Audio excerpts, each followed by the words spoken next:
que, infelizmente, a conscientização não funcionou tão bem quanto a penalização. Infelizmente, a Aurora bate mais de 35 mil suínos dia, né? E 1,5, 1,4 mais ou menos milhões de aves.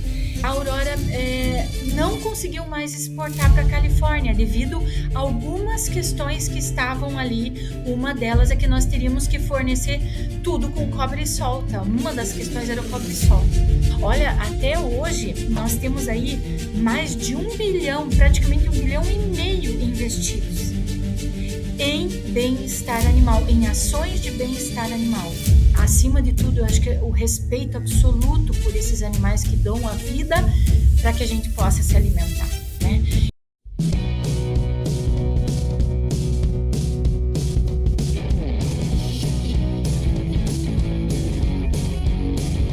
Analisando os dados do canal, percebemos que cerca de 93% de vocês que assistem nossos episódios com frequência ainda não estão inscritos. A sua inscrição é muito importante. Então, se você gosta do nosso conteúdo, inscreva-se agora no canal. Isso faz uma grande diferença para o nosso trabalho. Muito obrigado pelo apoio e um ótimo episódio. O Suinocast só é possível através do apoio de empresas inovadoras e que apoiam a educação continuada na suinocultura brasileira. Novonesis, transformando o mundo através da biologia. Circumvent CML, maior conforto e conveniência para sua granja. Seva, sempre com você, além da saúde animal. PPGVET, o maior programa de especializações em medicina veterinária do Brasil. Zoetis, líder global em saúde animal. Pegasus Science, micotoxinas em tempo real através do NIRS para decisões mais seguras e eficientes na suinocultura. O desempenho do leitão começa no intestino. Resultado ao longo da vida. Tonicity PX. Ciaves 2026, o maior encontro da proteína animal das Américas. De 4 a 6 de agosto, no Distrito Anhembi, em São Paulo. Bem-vindos ao Suinocast. Meu nome é Cleandro Pazinato Dias, sou host deste programa e estou trazendo aqui para vocês grandes convidados para tratar especialmente do tema de bem-estar animal. E hoje eu tenho aí a alegria de conversar com a Eliana Renúncio. Tudo bem contigo? Tudo bem, Cleandro. Obrigada pelo convite. Muito honrada com o seu convite. Ficamos felizes também por ter você conosco aí, porque a gente sabe que as contribuições vão ser grandiosas. Então, quem está começando a nos escutar, aguardem aí que o assunto vai longe. Eu vou ler aqui o currículo da Eliana, né, para a gente poder posicionar os ouvintes que ainda não o conhecem sobre a sua atuação profissional, um pouco da sua trajetória. Então, a Eliana ela é médica veterinária, graduada pela Universidade do Estado de Santa Catarina, que é o UDESC, com sólida formação complementar. Tem MBA em Qualidade e Produtividade, Gestão Ambiental e Desenvolvimento de Líderes, além de especialização em Ciência de Dados e Inteligência Artificial. Olha só. Atua há mais de 2 décadas na gestão técnica e estratégica da cadeia agroindustrial, com ênfase em produção animal, qualidade e bem-estar. Atualmente é gerente corporativa de apoio agropecuário na Aurora Coop, liderando áreas críticas como assuntos regulatórios, exportações, geotecnologia e cadastro agropecuário, produção animal e bem-estar, laboratório de patologia e bromatologia animal. Possui experiência anterior como gerente de produção de aves em abatedouro e supervisora de controle de qualidade em suínos na Cooperativa Central Aurora Alimentos, acumulando forte conhecimento em gestão operacional e sanitária. A atuação institucional e liderança setorial da Eliana. Vice-presidente do Conselho Regional de Medicina Veterinária de Santa Catarina, o CRMV, vice-presidente de frangos na ACAV, Associação Catarinense de Agricultura, diretora de Sanidade da ACAV, Sindicarne Santa Catarina, secretária do Conselho Fiscal do ICASA, membro consultivo da Embrapa Suínos e Aves, representante da BPA, que é a Associação Brasileira de Proteína Animal, nos seguintes grupos estratégicos: Câmara de Sanidade, Grupo de Prevenção da Influenza Aviária, e Grupo de Prevenção e Controle da Peste Suína Clássica e Africana. Eliana, é um currículo de peso, como a gente costuma dizer no nosso setor. Então, assim, eu vou perguntar para você um pouco da tua trajetória profissional, que tu conte para nós como que você chegou num posto desse de liderança. E também já uma segunda pergunta emendada. Como que você divide o teu tempo com tantas atividades, né? A gente sabe que você é super trabalhadora, né? Mas independente disso, se você pudesse aí dizer para as pessoas como que você faz para organizar todas essas atividades que você tem. Fica à vontade. Eu esqueci de colocar no meu currículo que eu sou mãe também. Uau! Super Então, importante. Com esse grande tempo, né? E a tua poxa, família? poxa, Estão com né? que idade a família, tá? Os Bom, filhos? eu tenho uma filha de 30, que é psicóloga já formada, Sim. e eu tenho uma filha de 22 que faz química na física biomolecular e química na USP. É, Então, assim, eu também sou mãe e esse é um dos pontos que às vezes a gente deixa a desejar um pouquinho quando assume tantas coisas juntas, né? Bom, mas eu vou falar um pouquinho de mim então, rapidamente. Eu sou formada no CAV, em Lages, então, aqui em Santa Catarina. Eu trabalhei um pouquinho também na Embrapa durante quase um ano, eu fiz estágio obrigatório lá, na Embrapa de Sobral, no Ceará, e eu acho que foi uma experiência muito rica para mim. Eu trabalhei com a parte de caprinos e fitoterapia. E eu acho que isso também já me direcionou um pouquinho para a parte mais, entre aspas, né? Essa parte mais ecológica da produção, essa parte mais assim holística de produção. sim. Então ali a minha visão já se tornou um pouquinho diferente. Depois eu entrei na Chapecó Alimentos, eu comecei trabalhando ali, entrei completamente sem experiência em suínos, eles realmente me deram uma oportunidade importante. Eu agradeço até hoje, né, ao meu orientador na Chapecó Alimentos. E depois eu comecei a trabalhar na Aurora em aves. Eu trabalhei alguns meses em inspeção municipal, né? Foram poucos meses em inspeção municipal em Quilombo, Santa Catarina, e depois eu já fui convidada então para trabalhar na Aurora com aves. Aí eu já entrei como gerente de produção. Então, a partir daí, eu já fui delineando a minha carreira para várias espécies, né? Depois de aves, eu trabalhei com suínos, e depois de suínos, eu me tornei corporativa. E quando eu entrei como corporativa, eu comecei a trabalhar muito com a parte de exportação. A parte de exportação também acho que me deu uma visão bastante holística disso tudo e começou a me dar exatamente a dimensão da visão de bem-estar animal, né? Porque quando você trabalha em exportação, eu comecei fazendo muitos manuais de exportação para a Aurora, recebendo, eu tinha a minha, vamos dizer assim, função aqui dentro da Aurora era também receber missões internacionais. Nacionais. Uhum. Então, eu fiz muito parte disso, não só na Aurora, mas em Santa Catarina como um todo, de trabalhar exatamente as missões internacionais em Santa Catarina, desde todo aquele planejamento para receber essa missão, até toda a confecção de respostas, enfim, né?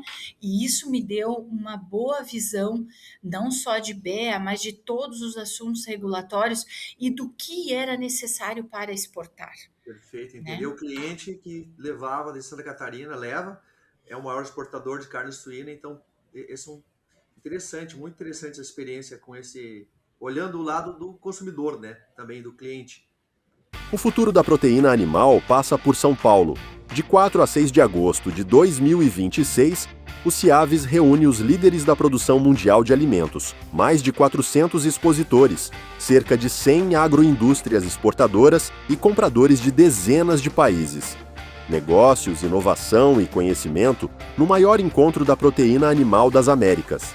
CIAVES 2026, onde o mundo se encontra para alimentar o futuro. Nós desenvolvemos muitas ferramentas exatamente para atender clientes externos.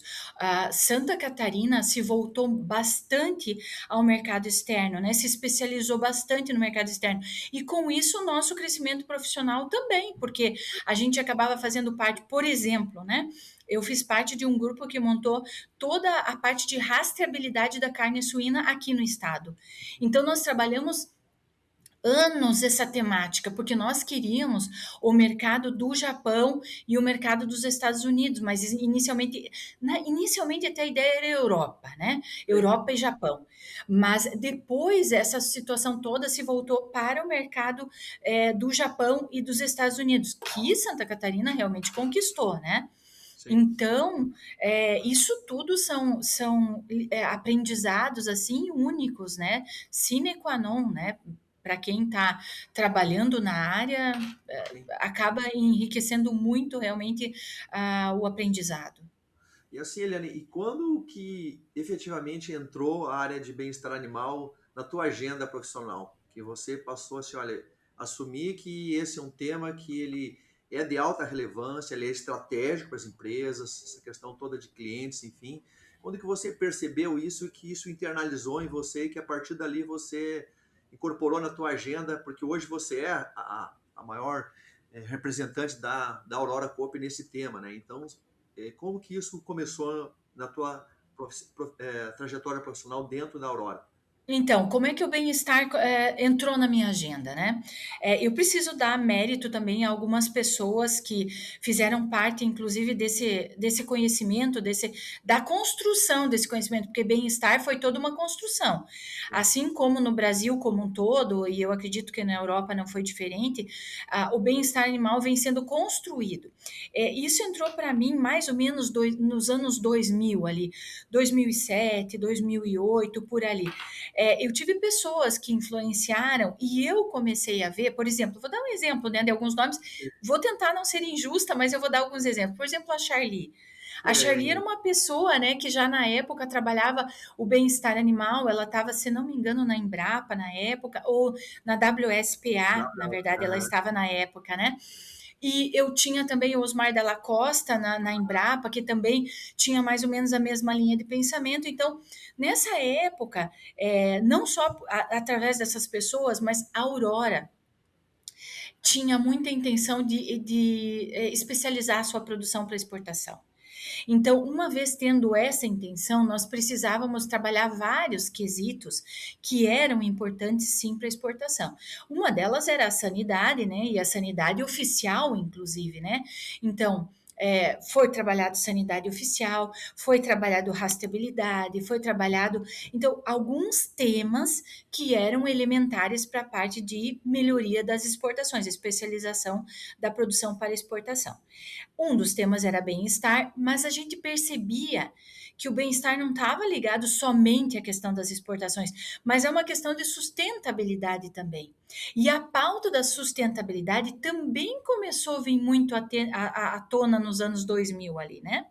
E a sustentabilidade, inclusive, num sentido bem mais amplo. Não só em sustentabilidade financeira, né? Porque antigamente se falava em sustentabilidade, né? Se pensava só em finanças. Mas, enfim, então essa pauta começou a vir à tona e eu comecei a conversar com a diretoria. Na época eu conversei até com o presidente, porque bem-estar é um item muito delicado. Como, da mesma forma como os programas de qualidade, ele precisa ser top-down. Se ele não for top-down, você não consegue internalizar ele na organização e você não consegue, vamos dizer assim, resultados. Você fica nadando e morrendo na praia, né? Perfeitamente alinhado contigo. Também a experiência que eu tenho de atuação nessa área, Helena, com os projetos que eu faço, tanto em sistema na área privada, né, de consultoria, é a primeira conversa que você tem que ir na direção, você tem que ter no alto escalão, e todo mundo, especialmente, né, tem que estar convencido, acreditando, conscientizado que esse tema é um tema estratégico que tem que ser tratado dessa forma. Porque não adianta você começar um programa de implantação de alguma melhoria, de algum item que está dando dor naquela empresa, se você não tiver uma base, porque ele é muito mais amplo, o bem-estar, ele envolve muitas empresas, toda empresa, vários profissionais de várias áreas, ele é multidisciplinar, né? Não é só o veterinário, o zootecnista, é todo mundo que está na cadeia, que está dentro da indústria, que está no transporte, tem que responder junto, produtor. Então, essa visão que você tem, então, na verdade, é um pioneirismo que você está citando aí, né, desde a década de 2000 e pouco para cá, e que foi fazendo essa evolução toda na empresa. E se você fosse colocar hoje dentro da Aurora, se você pudesse compartilhar alguns números conosco da empresa, e depois, na sequência, como que está esse programa de bem-estar dentro da Aurora, como que ele começou e ao estágio que ele está hoje, os avanços que ele obteve. Então, na verdade, também são duas perguntas aqui, um pouquinho sobre a Aurora em si, números dela, para o pessoal entender a magnitude da empresa, que é na área de cooperativa é a maior do Brasil, né, em entrega de proteína animal, e também depois um pouco já linkando com o programa de bem-estar que vocês têm, então, já estabelecido há anos. Bom, a Aurora hoje é uma cooperativa central, né? Ela congrega 14 cooperativas filiadas. A Aurora tem a missão exatamente de captar o produto que esse produtor, que é o nosso dono, é o produtor rural, né? Ele é o dono da cooperativa, né? Da cooperativa filiada e, como consequência, da cooperativa central. Então, a nossa função é captar essa produção a campo e ela tem que ser produzida tecnicamente de acordo com regras, né? Para ser captada, e a industrialização e a comercialização disso, seja interna ou externamente. Então, o papel da Aurora é exatamente esse. Mas a Aurora exerce todo um papel técnico, porque ela precisa ditar os parâmetros de produção, né? Porque se não houver essa organização, se não houver essa parametrização, a gente realmente não consegue colocar esses produtos no mercado como hoje se coloca, né? A Aurora hoje exporta para mais de 80 países. Então, ela é uma cooperativa realmente renomada, ela é a terceira em produção de carne no país, né? Só vem atrás da JBS e da BRF, ela é a terceira maior. É uma empresa de faturamento de 29 bilhões, né? Então, tudo isso foi crescendo realmente ao longo dos anos, né? Eu estou na Aurora há 30 anos, sou médica veterinária há 33 anos, então realmente a gente faz parte dessa história toda da empresa, né? Juliana, Então, você falou de 14, desculpa, de 14 cooperativas. Essas 14 trabalham com suínos? Todas elas têm suínos? não, nem todas têm suínos. Aham. Não, nem todas têm suínos. Algumas têm suínos e aves, algumas têm suínos, aves e leite, né? Então, assim, há uma diversidade, tá? Dentro das. Nós temos hoje 8 abatedouros de suínos.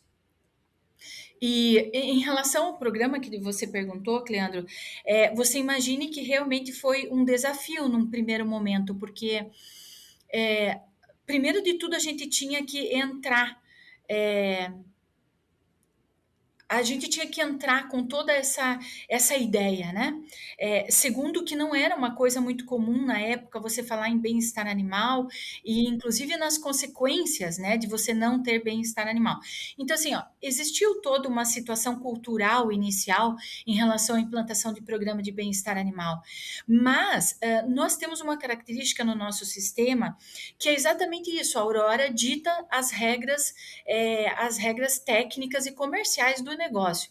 Então, apesar de nós sermos várias cooperativas, nós temos um direcionamento e um alinhamento único. Então, isso ajudou muito, né? E o próprio programa de bem-estar animal, ele foi evoluindo. Ele não é agora o que ele era antes, né? No começo, exato, no começo ele era uma coisa muito mais simples, né? Para você ter uma ideia, para eu conseguir entender e colocar um pouco isso dentro da Aurora, na época eu trouxe a WSPA na pessoa da Charlie, né, para dentro de algumas unidades de produção da Aurora, para primeiro começar a entender e saber o que nós tínhamos que fazer, como tínhamos que fazer. Depois, com o tempo, o que a gente foi fazendo? A gente foi criando, vamos dizer assim, uma cultura de bem-estar.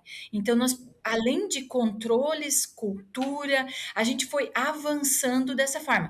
Mas uma coisa que eu primei e que hoje eu acho, Cleandro, e você tem experiência suficiente para dizer isso, se é isso mesmo ou não, e eu coloquei nos processos normais de produção. O que significa isso? Nas boas práticas de produção do campo, já estão inseridas questões de bem-estar animal. Eu considero boas práticas de produção a partir daquele momento, né? E no frigorífico também, dentro das boas práticas de produção, dentro de toda essa situação que na época nem tinha questão só dos autocontroles, né? Isso foi uma coisa que veio depois, né? Mas hoje em dia já está dentro, já está incorporado dentro das questões de autocontrole. Porque na minha ideia, desde sempre, Isso não podia ser tratado de forma diferente, assim como a qualidade, né? A qualidade não pode ser tratada como uma coisa diferente, ela tem que ser inerente a todo esse processo, né? Sim, tem que estar inserida e no dia a dia em todos os processos que envolvem o animal, né? Já que se trata aqui do animal, né? Ele tem que estar envolvido e as pessoas têm que estar conscientizadas e sabendo como fazer aqueles procedimentos. Os procedimentos devem estar descritos, você tem indicadores, né? De bem-estar animal de todas as etapas da cadeia e você conseguir monitorar esses KPIs aí em todo o, o longo de toda essa cadeia, né? Porque no final, né, da linha nós temos o abate, né? Que você comentou aí, Santa Catarina, para essa posição de liderança, e a Aurora também com mais de 80 destinos, né? Então você tem que garantir toda essa rastreabilidade, que em todas essas etapas você realmente cuidou do animal como ele precisava ser cuidado, garantindo isso tudo. Porque senão, depois do teu cliente final, na hora de uma auditoria, na hora de uma busca de informação, você tem que garantir que tudo isso ele está sendo feito em todo o período. Então, realmente, essa linha de raciocínio que você colocou aqui para as pessoas, ela faz todo sentido. E estamos aí plenamente alinhados para isso aí. E eu não sei se você poderia comentar um pouquinho da parte de indústria. São oito plantas industriais, né? E para Isso. chegar em todas essas plantas também, esses processos todos de uma forma alinhada, vocês têm plantas que são mais novas, que têm treinamentos de pessoas que recentemente começaram, como que isso é feito também para você poder passar essa forma de ser da Aurora Coop dentro de todas as indústrias, incluindo as indústrias que estão aí ampliando, que estão mais recentemente entraram no processo. O que você nos conta disso aí, dessa etapa de evolução dentro da ampliação dos negócios da cooperativa, né? Bom, realmente são 8 plantas, né, de suínos, são 35 mil suínos abatidos dia, né, 1.400.000 aves dia, né, e 1.600.000 litros de leite, né. É Então, volume, hein? assim, é volume, né, então realmente precisa toda uma equipe e precisa um alinhamento, para isso tudo precisa um alinhamento, né. Nós, hoje, dentro do nosso programa, além de toda a questão da estrutura documental que o programa já tem, né? Nós temos uma equipe de bem-estar animal que trabalha e nós temos facilitadores locais. Né? Nós precisamos ter facilitadores locais. Por quê? Porque senão, imagina, nenhum exército conseguiria, vamos dizer assim, dominar toda essa situação ao mesmo tempo. E é toda uma engrenagem viva, né? E nada disso para, Quantas né? propriedades tu tens de mente? Quantas propriedades de suínos vocês coordenam esse etapa, aproximadamente, nas Mais ou suas... menos umas 3.800 propriedades de suínos. Então, os técnicos locais ou os extensionistas, enfim, que atendem esse produtor, eles são treinados para esse olhar de bem-estar, para esses processos, para garantir que desde a produção de UPL, UPD, crechários, engordas, tudo isso aconteçam dentro da mesma bojo do... Exatamente, é. Como é que acontece? Bom, como eu disse, o programa está todo estruturado, documentado, né? Ele tem um manual, ele tem políticas, ele tem, inclusive, né? Enfim, ele está todo estruturado documentalmente. A partir daí, nós temos essa equipe que trabalha, nós temos os facilitadores dentro das plantas. Esses facilitadores, eles são treinados, né? E não só na questão do abate humanitário, mas nós temos treinamentos, inclusive, que são independentes dos treinamentos regulatórios, nós temos outros treinamentos que também estão no nosso programa. A base de campo, ela é toda treinada pela equipe de bem-estar animal e vistoriada pela parte dos técnicos. Como nós temos hoje o bem-estar animal colocado dentro dos programas de boas práticas de produção, o técnico automaticamente nos checklists de retirada dos animais, nos checklists de alojamento dos animais, ele já está, vamos dizer assim, incorporado à rotina de produção, não só do produtor, quanto do técnico, né? Depois nós temos o transportador, né? O transportador também tem um programa de treinamento exclusivo para ele, então a gente faz todo um treinamento, a renovação desse treinamento é anual, Sim. né? Então, anualmente, a gente está renovando esses treinamentos, porque tem gente que entra, tem gente que sai, tem regras que mudam. Sim. Então, a gente tem, isso é vivo, né? Toda essa situação é viva, né? Ela muda muito, né? Técnicos mudam, motoristas mudam. E chegando no abatedouro, então, nós temos toda a questão dos facilitadores. Então, é toda uma estrutura que é montada não só, vamos dizer assim, documentalmente, mas para manter isso, entre aspas, vigiado, né? Nós não só temos o acompanhamento, a vigília sobre esse processo, como nós temos também consequências. Sim. Que eu acredito que foi uma das ações que a gente adotou que muito contribuíram para que o bem-estar animal dentro da Aurora fosse levado a sério. O que a gente começou a fazer? A gente tem todo um sistema de, eu vou chamar punições, né? Mas são inclusive punições pecuniárias, né? Que, vamos dizer assim, dão um laço final no programa para que essa coisa não fique só na teoria, para que essa coisa realmente vá para a prática e para o bolso. Porque durante muitos anos eu trabalhei não punindo, vamos dizer assim, não fazendo essas cobranças, né? Que são cobranças práticas, vamos dizer assim. E a gente não tinha resultados tão satisfatórios quanto a gente tem hoje.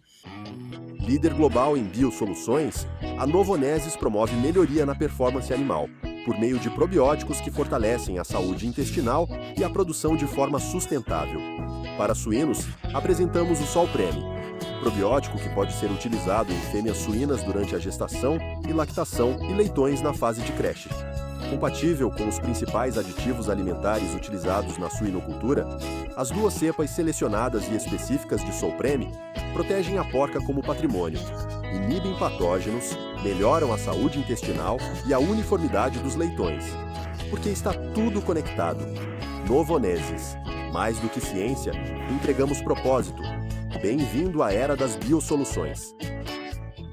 É um treinamento, uma orientação, uma capacitação, e a partir daí você tem aquelas diretrizes para seguir, e se aquilo não acontecer dentro dos indicadores que são monitorados no processo, você tem penalizações para quem não cumprir, porque aquilo ali está definido. E, na verdade, é uma responsabilidade também profissional, né? Se você pegar, por exemplo, RTs, nossos colegas, né, médicos veterinários que estão aí atuando no dia a dia, existe uma responsabilidade legal também em cima. Eu sempre comento isso também nos momentos que a gente tem oportunidade de conversar ou de fazer algum tipo de evento, que é uma responsabilidade nossa, né? Nós somos os responsáveis pelos animais. É o produtor que está lá no campo e depois quem estiver transportando, quem estiver dentro da indústria e todo esse corpo técnico que está envolvido, ele tem que responder também de alguma maneira, porque senão fica... É como você orientar um filho e você não ter nada que possa, se tu não fizer, tá tudo bem. Na verdade, não, né? Ali tem um ser vivo por trás e a gente precisa realmente garantir que aquilo está sendo feito sempre. E quando houver desvios, tu tem que ter algum mecanismo dentro desse sistema que você possa corrigir. E entendi que vocês têm algo bem sério que ajudou vocês nesse sentido aí. Que bom. Eu acredito que se você perguntasse hoje para mim um dos pilares do nosso programa, eu diria para você que, infelizmente, a conscientização não funcionou tão bem quanto a penalização. Infelizmente, porque claro que essa questão toda de responsabilização profissional, ela existe e ela existe uma responsabilização civil. Nós sabemos que nós podemos ser responsabilizados civil, ambiental, penalmente e profissionalmente em relação a essas questões, esses desvios de bem-estar animal. Não significa, porque como é um processo muito grande, como é um processo que envolve é uma cadeia muito grande de produção, né? A nossa cadeia é longa, né, de produção, então não significa que não existam desvios, mas pelo menos são desvios que estão, vamos dizer assim, sendo vistos, tratados e controlados e inclusive usados como lição, né? Como, vamos dizer assim, aprendizado para ações posteriores, né? Perfeito. Helena, um pouquinho falando da parte de produção de granjas, né? Você já falou um pouco de indústria e também de transporte, rapidinho, mas dentro da parte de produção, a gente sabe que o item que mais impacta o consumidor, né, o nosso cliente, é a parte de gestação coletiva. A forma como a gente, ou coletivo ou individual, né? A forma como nós alojamos os animais nas granjas, né? E dentro da suinocultura, a etapa de gestação, que tradicionalmente, até pouco tempo atrás, era o que predominava no Brasil, de manter fêmeas em gaiolas, né, ou em celas individuais, ela era predominante e com o tempo passou a ser questionado por muitas entidades, enfim, consumidores em geral, e está ocorrendo uma transição a qual a Aurora é uma das precursoras aí no Brasil de anunciar essa transição. E então, assim, pelo que está no programa, nos compromissos públicos, esse ano de 2026 seria o ano, ou é o ano que está previsto fazer o fechamento, né, dessa transição para a gestação coletiva. Você pode falar um pouco para nós como que está o status desse compromisso público em especial e um pouco da experiência de vocês também nesse sentido? Bom, então realmente até o final de 2026 a gente tem que ter 100% das matrizes alojadas coletivamente, né? É um compromisso assumido já em, se não me engano, final de 2015, ali início de 2016. Bom, no começo a gente tem que dizer que não foi nada fácil isso, né? Sim. Porque não foi nada fácil, porque como você disse, era uma situação que, inclusive, não sei se você é desse tempo, mas acredito que você seja do meu tempo. Inclusive, os projetos que a Embrapa tinha no passado eram tudo projetos com gaiolas, né? E era, né? E então era o que ditavam a Embrapa era muito do que ditava as tendências, era como a gente construiu as granjas, né? E de repente a gente tinha que ver um outro cenário completamente diferente, né? E tinha que conversar sobre isso com o produtor, primeiro com a cooperativa afiliada, claro, né? Que é a nossa parceira, e depois com o produtor, e explicar para o produtor que aquelas gaiolas que nós mesmos tínhamos pedido para ele colocar lá e que ele gastou com essas gaiolas, inclusive, né? Claro. Né? Era um investimento substancial que ele teria que tirar essas gaiolas e começar, vamos dizer assim, ou ampliar pavilhões ou construir pavilhões novos de forma completamente diferente. E bem no começo não havia, vamos dizer assim, o conhecimento que se tem hoje, inclusive do ripado, do espaçamento, né? Enfim, da questão, inclusive, da socialização dessas fêmeas, né? Não existia, vamos dizer assim, um estudo melhor, não tinha nada para nós buscar. Segurança para fazer a migração. E só para mim complementar, até para quem está nos ouvindo, a migração da gestação individual para a coletiva é um processo muito complexo. É o processo que mais tem impacto econômico dentro de uma transformação de uma granja. Então, não é algo simples de fazer, não é algo fácil, é algo que precisa de tempo, porque é uma mudança muito radical no formato, do investimento, de tudo. Então, é um processo. Bom, a Europa fez isso em 12 anos e teve países que não conseguiram cumprir o prazo no final, que tiveram que renegociar um novo período, né? Então, para deixar isso bem claro, que isso não é uma coisa simples. Então, é óbvio, né? E manejo, né? Muda muito o manejo, né? Muda muito o manejo, né? Né? Então, assim, no começo foi desafiador nesse sentido e terrível, porque mexia muito na questão financeira, né? Então, mas aí o que aconteceu? A gente começou a conversar e colocar para todo o sistema, que era um compromisso público assumido, que nós já atendíamos os melhores mercados internacionais e disponíveis para a suinocultura.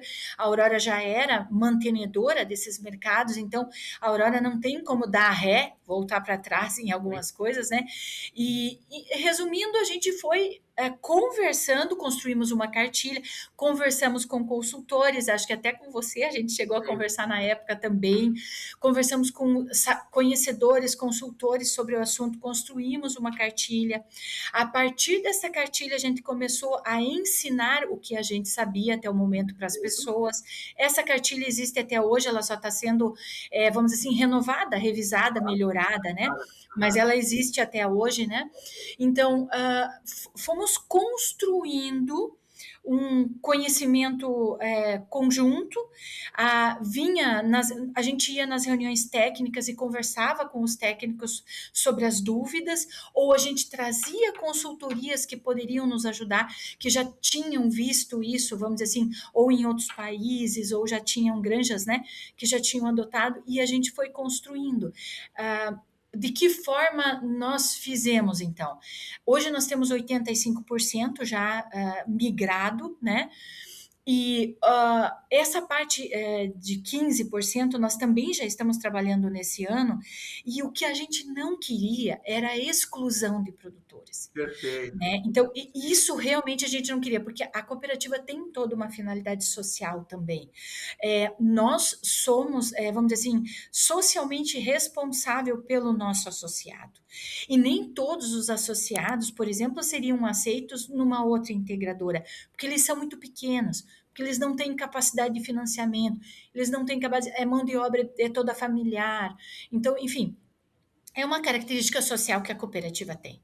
Então, a gente está tentando agora, esse ano a gente está trabalhando muito isso, na transformação dessas granjas. Perfeito. Sabe? Transformar essa granja num crechário, transformar essa granja numa outra situação, mas que ele continue no sistema de produção. Perfeito.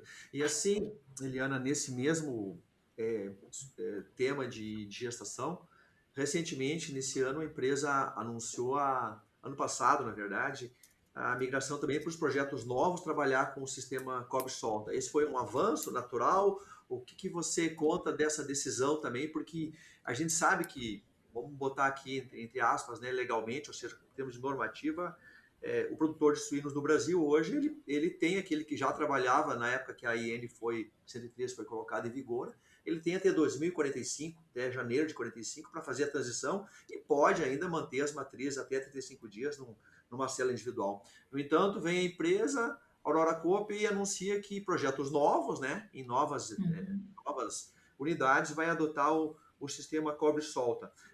Por que avançar mais? Assim? Qual foi o motivador, se você pudesse colocar isso para as pessoas que estão nos ouvindo, o que levou a essa decisão? Mesmo a questão do cage free, também é até 2045 na IN 113, né? É a imagem da empresa. A imagem, né? Porque hoje nós sabemos que a imagem e a marca é talvez o maior patrimônio que uma empresa tenha, né? Estou me arriscando de falar uma besteira, mas talvez seja o maior patrimônio que uma empresa tenha, né? Então, claro que o mercado importador teve suas demandas, não tenha dúvida. Hoje não tem sei lá, não passa uma semana aqui que a gente não responda questionários de clientes que não tenham itens sobre a questão do cage free, a questão do cobre solta, das mutilações, enfim, das questões que estão permeando e que estão fervendo no mundo no bem-estar animal, né? No mundo do bem-estar animal. Então, sim, as questões de imagem acho que foram um grande norte, questões de clientes, de importadores foram um grande norte, mas o próprio cobre-solta veio como um assunto importante para nós fazem uns 2, talvez 3 anos. Sim. Quando a Califórnia mudou a legislação dela para as questões de cage free e outras questões... Proposição 12. Isso, a Prop 12, né? A Prop 12. Quando a Califórnia publicou a Prop 12, a Aurora não conseguiu mais exportar para a Califórnia devido a algumas questões que estavam ali. Uma delas é que nós teríamos que fornecer tudo com cobre solta. Uma das questões era o cobre solta. Né? Então, mas era a principal questão, porque outras a gente alteraria. E nós não vendíamos assim um volume expressivo, mas era um mercado importante para nós como imagem para dizer que a gente fornecia, né? Então, Este já foi um contato que a gente teve com a questão do cobre-solta e que começou a nos sensibilizar já na época. Na época a gente já fez um estudo sobre se a gente conseguiria atender aquele mercado ou não, por que não atenderia, como que nós faríamos para atender no futuro. E uma das demandas que daí na época já foram trazidas, que o meu departamento trouxe para a Aurora foi, pessoal, isso vai vir. Sim, em algum momento. Então, Sim. em algum momento isso vai vir. Então, vamos lá. Vamos começar a trabalhar internamente, vamos começar a pensar internamente como é que a gente atenderia. Na verdade, assim, Juliana, fazendo um pouco colocando um pouco também do que a gente vê de estratégia de negócio, a gente sabe que o caminho é esse. O que muda, na verdade, é a velocidade com que a empresa vai conseguir ir para que ela se mantenha sustentável, porque a gente não pode, que nem você falou recentemente, fazer uma mudança e ficar machucado pela mudança, perder produtor, no caso de vocês, e você gerar um desequilíbrio dentro desse ecossistema que vocês trabalham. Vocês são um sistema cooperativo. A gente sabe que um pequeno produtor que tem, às vezes, 3 gerações trabalhando dentro de uma pequena propriedade, que tem filhos, netos que foram educados e que cresceram a vida com a atividade econômica vinculada com a cooperativa, com a suinocultura, que é o caso do nosso diálogo aqui, ele não pode ser alijado do sistema do dia para a noite porque a empresa mudou. A empresa tem que chegar e conversar e buscar uma alternativa em conjunto. Eu acho que isso verdadeiramente é sustentabilidade, porque você fazer uma transformação que trancos e barrancos por um drive de mercado, mas sem ter a sensibilidade do teu processo interno, eu acho que isso não seria o melhor dos mundos, né? Então, na tua fala isso está muito claro, né? E claro, é mais um desafio, é mais uma etapa, é mais uma volta no espiral subindo em termos de exigência que vocês estão se preparando, porque a Europa também já anunciou que vai parar com o sistema de alojamento individual. Embora não tenha mudado as suas legislações, pode acontecer a qualquer momento. A gente sabe que a Europa está com uma série de transformações em outras áreas também, sociais, está quase que uma ebulição, né? Aquele mundo europeu. Verdade. Mas isso, de alguma maneira, a gente sabe que vai vir. É aquela história. Vai para esse caminho, porque o nosso consumidor, que é o nosso cliente final, que a gente não pode esquecer que a gente produz para alguém consumir, para alguém que produz, consome o alimento nosso no final, a gente tem que dar essa segurança para ele e a área de bem-estar, ela está envolvida em tudo isso. Ela é cerne, é linha mestra, como saudabilidade, sanidade, rastreabilidade, a forma como o animal é tratado é importante. Então, essas decisões são decisões difíceis, eu creio, né? Porque você vai ter que mudar algo que já está com o status quo, mas precisa ter esse olhar de futuro. Então, eu acho que isso aí precisa ter pessoas como você e que, alimentadas de informação, tenham também propicia essa mudança, porque senão daqui a pouco ali no futuro pode ser mais tarde, pode demorar. Santa Catarina é um estado também que exporta muito, vocês estão, na verdade, com o filão do mercado, né? Japão e tal, e que isso é um espelho para os outros estados, o trabalho que Santa Catarina faz. Então, tá dentro desse conjunto de mercado, então tá entendido para mim. Deixa eu te fazer uma outra... Só deixa eu fazer mais um comentário, Cleandro. A gente tem que ver para que lado as coisas estão indo, né? Na Aurora nós temos uma coisa chamada planejamento estratégico. Agora o nosso planejamento estratégico é até 2035. Nós estamos na fase do 2020 poucos ali, 2025 até 2035, nós estamos nessa fase do planejamento estratégico. Nestas questões, Cleandro, a gente coloca exatamente, a gente imagina todo esse cenário futuro e coloca ali, então, essas questões de evolução. Então, ali eu coloco muita coisa de bem-estar animal, não só que eu tenho visto que está vindo, mas coisas que eu vejo que vocês, consultores, vocês, vamos dizer assim, que estão à frente desse mercado também, têm sinalizado. Por exemplo, em artigos técnicos, em aulas, em treinamentos, em cursos que vocês dão, a gente começa a visualizar isso e já coloca no planejamento estratégico da empresa. Por que eu tenho que fazer isso? Porque eu preciso de dinheiro, né, Cleandro? Eu preciso de dinheiro para fazer essas transformações. Não existe todo esse romance de que eu vou fazer só com conscientização e tal. Não, esse é uma parte do processo. Sem dúvida, o bem-estar animal é sem dúvida um processo econômico intenso, né? Olha, até hoje nós temos aí mais de 1 bilhão, praticamente 1,5 bilhão investidos em bem-estar animal, em ações de bem-estar animal. Tá? Isso vai desde tudo, vai desde a contratação de uma consultoria externa até a mudança de uma rampa no abatedouro, a mudança das carrocerias dos caminhões, entende? Então, assim, é um movimento gigantesco para a empresa também.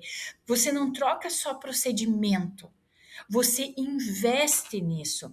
Mas olha o termo que eu usei, é considerado um investimento. E é um investimento, porque esta ideia eu vendi muito dentro da empresa, quando eu tinha que, às vezes, pedir, nossa, não sei quantos R$ 1.000 para trocar uma rampa, alterar a carroceria de caminhão, isso é caríssimo, né? Olha, de agora em diante, todos os caminhões vão usar esta carroceria que está aprovada, né? Então, isso tudo, o que eu usei nesta argumentação que sempre foi, gente, um pernil que eu deixo de descartar, uma paleta que eu deixo de descartar. Então, existe a questão do bem-estar? Claro que existe. Existe a ética, existe a condução desse assunto de forma, vamos dizer assim, humana, né? Humana, ética. Mas existe a questão econômica também, que quando eu não tenho esses cuidados, eu estou jogando fora produtos que eu às vezes levei 5 meses produzindo a campo, né? 4, 5 meses produzindo a campo, eu tô ali desperdiçando ali, né? Ali na frente no abatedouro. Então, isso eu acho que é uma nuance muito importante da gente entender, né? Perfeito. O bem-estar, ele se paga. Ele paga a sua conta perfeitamente. Eu não tenho nenhuma dúvida nisso. Claro que usado com conhecimento científico, com uma experiência de bagagem, que tu possa mexer nos pontos que realmente também te tragam, que sejam benéficos para o animal, para o ser humano, e que te tragam vantagens econômicas, né? E aí você levantou um tema aí que eu queria entrar um pouquinho mais, falasse um pouquinho mais sobre transporte, porque é, sabe a quantidade de animais que diariamente ou que semanalmente são movimentados dentro da cooperativa, porque são muitos fretes, pessoas que carregam, que embarcam suínos, motoristas, entre o PDs, o PLs, crechários e depois na parte de indústria, né? E se você pudesse comentar um pouquinho do padrão de veículos ou de carroceria que vocês têm, um pouco da etapa do programa de bem-estar que está vinculado com a parte de transporte, para o pessoal ter uma ideia dos cuidados que são feitos nesse sentido. Você já falou de treinamento de equipe, né? Mas falando um pouco de equipamentos também, de estrutura, se for possível. Sobre transporte, então, bom, como eu comentei com você, a Aurora abate mais de 35 mil suínos dia, né? E 1,5, 1,4 mais ou menos milhões de aves. Então, isso dá o quê? Quase 3 centenas de caminhão aí correndo por todo lado, né? Para cima e para baixo. Toda a frota, ela já foi renovada pelo menos 4 vezes dentro da Aurora. O que significa isso? Desde que a gente começou com o programa de bem-estar animal, o primeiro lugar que a gente pegou realmente foi abatedouros, frigoríficos e tal. Mas depois, exato, conforme a gente foi evoluindo, a gente foi indo então para outras áreas.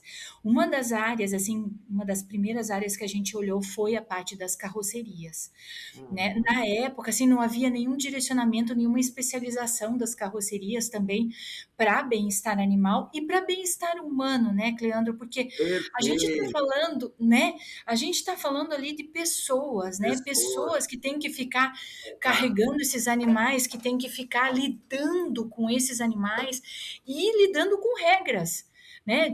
O tempo todo a gente diz, não pode bater, não pode isso, não pode aquilo, mas que condições eu estou dando dele fazer o trabalho dele de forma adequada? Então, tudo isso nos preocupava bastante, que houvesse, sim, o comportamento humano adequado, mas que houvesse também uma estrutura que proporcione ao ser humano um comportamento adequado, Você pega, né? Porque tudo isso é feito num espaço de tempo curto, todo cronometrado, né? metrado, Tudo é cronometrado, tudo é. Imagina, um atraso de embarque é um atraso de abatedouro, isso é gravíssimo, exato.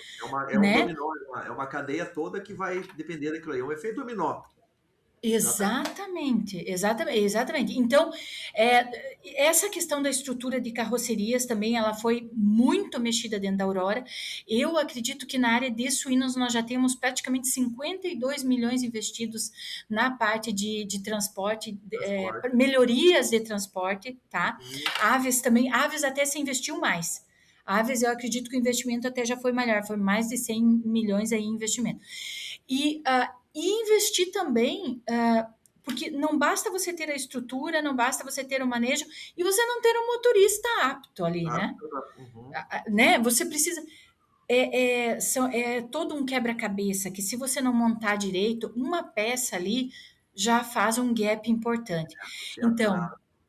Uhum. os motoristas, então, os motoristas são terceiros, né?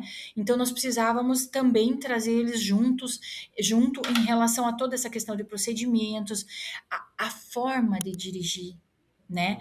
A prevenção de acidentes, né? Na estrada. Então, tudo isso daí, então, foi em treinamento. Então, É, é toda uma estrutura, um arcabouço, né? É estrutura de carroceria, é manejo de embarque e é treinamento desse colaborador que vai trazer esses animais, né? aham. Eliana, recentemente, junto com alguns colegas aqui da Universidade de Londrina, a gente publicou um artigo que foi até para a suinocultura industrial.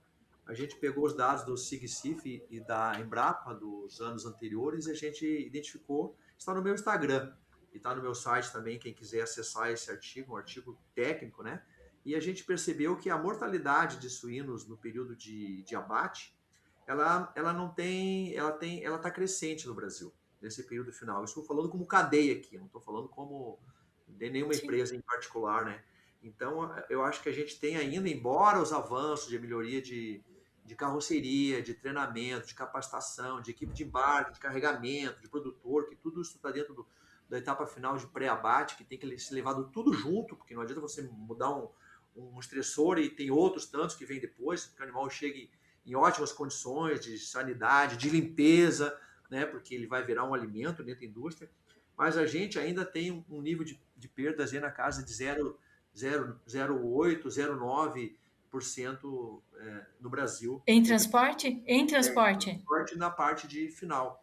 Então, eu acho que avanços como esse que você falou da Aurora, eles colaboram para que você trabalhe para reduzir, né, esses indicadores, porque você tem ali um equipamento que, como você bem falou, as pessoas têm que conseguir embarcar e desembarcar com facilidade, não se cansarem tanto, terem uma agilidade que esse equipamento você possa entrar e sair, ter fluidez de fechamento de portões, de capacidade de estacionar, de se aproximar de rampa. Claro que isso também vem parte de manobra, tem a ver com estradas, com rodovia, com condição climática, com topografia.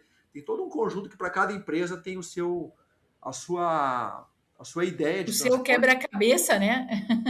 Não dá para nós mergulhar muito agora por causa do tempo, mas eu acho que isso corrobora isso que você comentou, que até 4 vezes vocês fizeram a substituição da frota, melhorando, né, as condições. Isso é excepcional em todos os aspectos. Entrega resultado econômico, entrega resultado de bem-estar animal, entrega resultado de imagem da nossa cadeia junto do consumidor. Porque a única coisa que o consumidor vê é exatamente o período de transporte. Ele não entra no frigorífico, ele não entra dentro de uma granja, né, por questões sanitárias, enfim, segurança de trabalho, tudo, mas ele vê um caminhão sendo transportando suíno, ave, bovino. Então a gente tem muito que olhar para essa parte de transporte, porque isso agrega valor de várias formas. Ele tem vários viés que colaboram para a gente ter uma cadeia mais bem vista e sustentável, né? Então, parabéns também por esse trabalho. Acho que tem que continuar, né? Porque isso não para, né? Isso você troca Não, é dinâmico, né? É uma roda viva. toda semana tem freteiro que pode estar trocando, comprando equipamento novo, então você tem que ter isso bem padronizado para que você possa estar sempre subindo um degrauzinho por vez e ao longo do tempo você está sempre subindo, pelo menos essa é a minha linha de raciocínio. Então, obrigado aí pela questão de transporte. E Eliana, pelo nosso tempo aqui, eu vou te fazer vou te buscar uma pergunta final da área técnica. Você é uma liderança dentro do nosso segmento, né? Chegou num posto altíssimo aí dentro de uma empresa que é referência no Brasil e fora do Brasil, exporta para 80 países, né? E nós temos na cadeia de suíno aí, é a única cadeia que tem uma legislação na parte de granja. Hoje não tem aves, não tem bovino, né, nem de leite, nem de corte. Nós temos o GIN 113 na área de suínos, né, de granja, que é uma vantagem nossa como suinocultura. E tem aí ensaios de novas legislações, por exemplo, da área de transporte, que vai ser ou multiespécie ou espécie específica, a gente não sabe bem como que isso vai andar. Então, como que você, olhando para o futuro, como que você vê estrategicamente, como que a nossa cadeia vai estar olhando todas essas exigências de consumidor, essas mudanças de legislação daqui a 10, 15, 20 anos? Você acha que nós estamos preparados para essa mudança? Se tem muita dificuldade, se tem uma parte de produtores que não vai conseguir acompanhar? Como que você vê o contexto de produção de suínos, especialmente olhando lá de bem-estar para 10, 20 anos, por exemplo, com todas essas mudanças de legislação e de estrutura e tudo? É uma pergunta meio ampla, né, que te deixa você bem aberta para você responder como Sim. você acha. O que te deixa melhor, assim, para você falar? Eu acho que nem vai ser um assunto regulatório, porque tudo bem, a IN 113, como você falou, é ótimo, porque ela veio para uma segurança jurídica e para pelo menos equalizar um pouco os players no mercado, né? Sim. Porque daqui a pouco eu estou fazendo um monte, o outro está concorrendo deslealmente comigo, né? Não está fazendo nada e está vendendo seus produtos no mercado, né? Como se tudo fosse a mesma coisa, e não é, né? As grandes empresas, especialmente a Aurora, tem uma preocupação imensa, e você viu, eu te falei, 1,5 bilhão já foi investido nessa brincadeira toda. Então, realmente fica uma concorrência desleal quando você não coloca algum parâmetro, né? Mas eu acho que nem vai ser uma questão regulatória, tá certo? Existem regulamentos que vêm e que fixam datas, que são importantes, que juridicamente nos alinham, né? Nos alinham juridicamente e tal. Mas eu acho que vai ser muito uma questão dos consumidores, dos mercados importadores e das empresas respondendo a isso. Tá?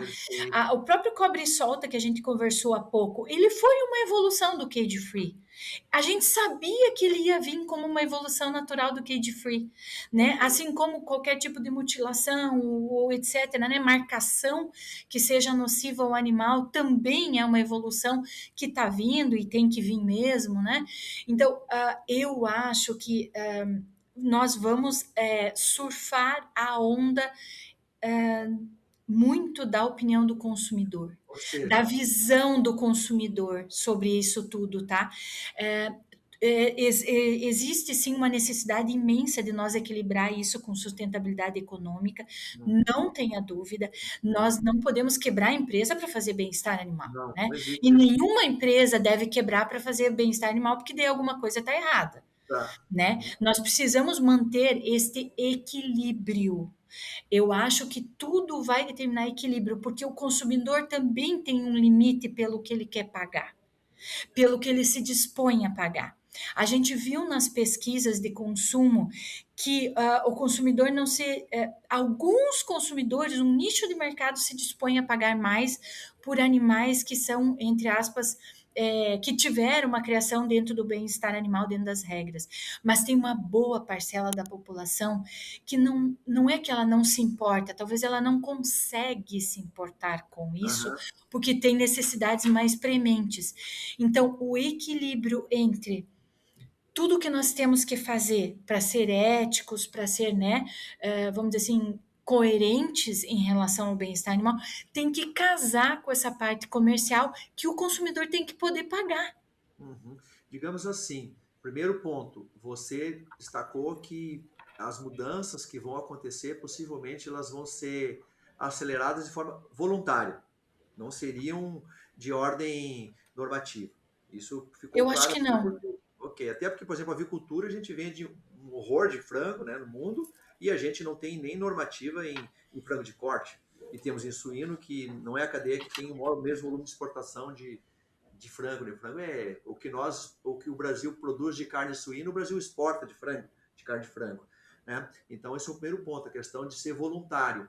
E eu acho que o trabalho das normativas, eles dão uma certa tranquilidade também em termos de mercado externo, de você saber que aqui dentro tem regras oficiais, que nem você falou, não é só a Aurora Coop, ela é de cadeia. Isso tem um impacto e isso ajuda porque você sobe o nível, né? Você bota a régua mais em cima, que todo mundo faz daqui para cima, ninguém para baixo, e quem fizer mais está na frente, quem mais abaixo disso não se permite. Até para nivelar também mercados, que nem você falou, de uma empresa que está trabalhando melhor e outra diferente, e pode colocar o produto no mercado e dizer que é tudo igual, e não é, né? E um outro ponto, essa questão de consumidor, eu acho que tem uma parcela importante, expressiva, percentualmente, dentro do consumidor, que ele não vai pagar mais por um produto diferente, mas se ele souber que aquela empresa A, B, C ou D, ela não está cuidando bem do animal, ele vai rejeitar aquele alimento, ele vai trocar de fornecedor, ou quem sabe até, pior ainda, trocar de alimento. Então, a gente, como cadeia, a gente tem que cuidar, porque não é a empresa A, B ou C, D, todos estão no mesmo barco. Se acontece, por exemplo, Claro. então a gente tem que ter esse olhar assim holístico, né, Eliana, da cadeia toda, que eu acho que é um pouco do teu papel também de visionária, né, dentro desse tema e de liderança institucional de várias áreas que você envolve aí de instituições, que isso é fundamental. Então, maravilhoso, Eliana, a nossa conversa. Não sei se tu quer complementar alguma coisa que ficou faltando, senão tem algumas perguntas finais aqui para você, mais de ordem de cunho pessoal. Fique à vontade. Se tem Bom, assim, ó, vamos falar de ciência e de sustentabilidade muito rapidamente, que eu sei que é um tema enorme. Só isso já te dava um podcast sozinho, né? Mas enfim, mas gente, sustentabilidade eu acho que tem que ser visto muito nesse amplo espectro mesmo, né? Bem-estar animal está intimamente ligado à sustentabilidade. Sustentabilidade social, sustentabilidade econômica, sustentabilidade ambiental, né? Porque só o fato de você usar menos recursos para produzir a mesma coisa, quando você ocupa melhor o que você fez, quer dizer, trocando em miúdos, fazer mais com menos, né? Isso é totalmente sustentável. Então, assim, o assunto de bem-estar e sustentabilidade é uma baita de uma jogada e eu acho que é uma verdade. É uma verdade absoluta na produção, né? E o bem-estar enquanto ciência, porque no começo o bem-estar era muito emocional. E isso nos prejudicou muito, sabe? Nos prejudicou muito, não só enquanto profissionais, mas enquanto gestores que têm que colocar isso para as empresas. Então, assim, não pode ser na emoção. Tem que ser realmente na ciência, tem que ser realmente nos estudos científicos que vêm mostrando que, né? Isso, aquilo. Isso nos ajuda, porque a nossa argumentação, se ela for emocional, ela perante o empresário, perante quem manda, perante quem, né, não tem esse apelo emocional. Pode ter junto ao consumidor, pode ter junto a uma ONG, pode ter junto, mas para quem administra uma empresa não pode ser muito emocional. Então, toda essa vinda da ciência para o bem-estar animal, eu acho que foi um avanço importante. Nos deu argumento, nos deu vamos dizer assim, uma linha de trabalho, sabe, toda uma argumentação para a gente trabalhar. E isso foi muito bacana também. Perfeito. A ciência ela tem que estar junto, né? Fazendo rapidamente um dos capítulos, primeiro capítulo do livro de bem-estar que eu fiz junto com o Sr. Caio Aberce, com o Xavier Manteiga, justamente ele coloca esse tripé entre a questão de você cuidar da parte da ciência, junto com a parte de legislação e com essa visão integrada que você precisa ter junto, né, de consumidor, de ser humano, tudo envolvido, para você realmente levar o tema com o contexto dele total. Não existe você querer fazer bem-estar se a empresa virar no vermelho, né? A empresa tem que sobreviver em primeiro lugar. Isso pode até doer para algumas pessoas ouvir, mas essa é a realidade. A gente produz carne, produz alimento, e a gente tem que levar tudo isso junto, né? Não é uma coisa ou outra. É bem-estar e produtividade, bem-estar e ganhos econômicos, bem-estar e satisfação de cliente, de consumidor. Então, Eliana, que delícia conversar contigo. Eu acho que daria para ficar aí mais umas 2 horas, mas a gente precisa encerrar. Eu queria te perguntar assim, quais foram, um pouco até inspirado pelo teu currículo, que é um mega currículo, quais foram as qualidades que fizeram você chegar até aqui? Que você pudesse colocar isso até para inspirar aqueles que estão começando na carreira, ou que estão no meio, ou quem quer fazer uma transição de carreira, né? Ou seja, quais os elementos de sucesso da Eliana para chegar onde ela chegou? Se dirigindo assim para, digamos, uma comunidade enorme que segue aí o Sunocast, que eu já aproveito aqui dizer que nos sigam, que curtam, que compartilhem e que aproveitem temas tão importantes como esse que possam chegar em várias pessoas, né? Então essa pergunta fica para você aí para finalizar o nosso podcast. Olha, eu acho que é a capacidade de aprender, de se adaptar e trabalhar. Trabalhar muito, porque você sabe que na nossa indústria não existe dia de semana, não existe feriado, não existe nada, né? Então é feito tudo aqui, é feito de muito trabalho, tudo é feito de muita vontade, né? Acho que isso são os grandes pilares. E eu tive pessoas, né? Eu tive mentores importantes na minha carreira que acredito foram, vamos dizer assim, que naquela hora que você não sabe muito bem o que fazer, chega aquele anjo da guarda, aquele mentor, né, e diz para você, olha, quem sabe você faz isso, né? Ou quem sabe você age de tal forma, né? Pega pela mão. Isso, então assim, eu acho que exatamente foram essas questões, essas características, né? E eu acho que a equipe, sabe? Eu vejo assim, hoje eu construí uma equipe muito parceira, eu construí uma equipe muito pegadora, eu construí uma equipe que entende exatamente essas nuances que a gente está conversando aqui, que caminha alinhado. A equipe também, eu acredito que é um fator de muito, não só a importância no sentido de fazer a coisa funcionar, mas de ser possível você tocar tanta coisa ao mesmo tempo, que é aquela pergunta inicial que você me fez, de você conseguir tocar tanta coisa ao mesmo tempo. São esses parceiros que a gente tem no dia a dia. E eu quero fazer um destaque especial dentro do programa Aurora, as nossas consultorias externas. Né? Nós temos algumas consultorias externas que são verdadeiros pilares, uma delas é você, a qual agradeço grandemente toda a contribuição ao programa, que sempre esteve conosco aí. As consultorias externas, elas nos tiram um pouco do dia a dia e que faz a gente avançar. Porque quando a gente está muito na rotina, muito no dia a dia, às vezes a gente não consegue achar saídas. Sim, a gente E vem fica meio então anestesiado, né? Pelo que está isso. acontecendo, e tu precisa de alguém que vá te auxiliar e olhar um pouco diferente, né? Você tá com a mente fresca, não tá viciado daquilo ali. Não sei que é viciado, talvez um tempo meio forte, né? Mas habituado. Mas acho que né? também serve, habituado, né? A gente vê o trabalho de vocês, da equipe de vocês, maravilhoso no campo também. Eu acompanho as meninas aí, o pessoal também, os meninos que estão juntos, é fantástico o trabalho. Então, a consultoria externa, e eu aconselho todo mundo a ter consultoria externa, porque não só você sai com um relatório dali e com um plano de ação focado no que você deve fazer, mas não é só você dizendo para a empresa. É alguém de fora vindo e dando essa contribuição, e é uma voz, além da tua, falando dentro da empresa o que precisa ser feito. Né? Então, eu acho que tudo isso, sabe, dentro de tudo isso, realmente o sucesso da gente é construído de todas essas pecinhas, sabe, de todas essas pecinhas, das ajudas externas também. E energia para continuar trabalhando depois de tanto tempo? O que te motiva a levantar e sair todo dia e, além da família, claro que tu falou no início, o que você diz assim, isso não me deixa quieto, isso me incomoda, ou que isso me faz eu brilhar os meus olhos e encher de alegria? O que te motiva a continuar? A gente tem alguns propósitos na vida, né? Um dos grandes propósitos, e os meus funcionários sabem disso, um dos propósitos que eu tenho é sim melhorar o bem-estar dos animais de produção. Porque, acima de tudo, eu acho que o respeito absoluto por esses animais que dão a vida para que a gente possa se alimentar, né? Então, esse propósito, sem dúvida, e os desafios, porque todo tempo é uma coisa nova, né? Meu Deus, a gente não para. Não nos deixam quieto.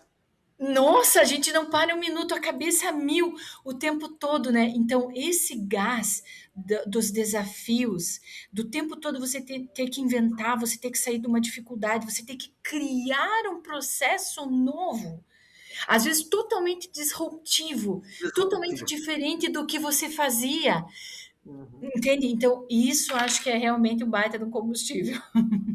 Que legal. Eliana, daríamos para seguir, mas nós precisamos fechar por aqui. Entendo. Então, em primeiro lugar, gratidão por você ter Obrigada também. doado o tempo seu, né? Você super ocupada aí para nos atender e atender o Suinocast. A gente fica gratificado com isso e obrigado também para as pessoas que estão aí nos ouvindo. Mais uma vez, peço que se inscrevam, que curtam, que compartilhem e que levem estas informações para outras pessoas, porque a fala aqui da Eliana ela pode reverberar em pessoas que estão dentro de granja, que estão na estrada, que estão na rodovia, que estão dirigindo caminhões, que estão embarcando suínos, pessoas que estão dentro do frigorífico, porque aqui, além de ter um conhecimento técnico de gestão também, é uma questão de propósito de vida que ficou muito claro nessa última pergunta. Então, muito obrigado, Eliana, e por demais aí, até o próximo episódio. Muito obrigado.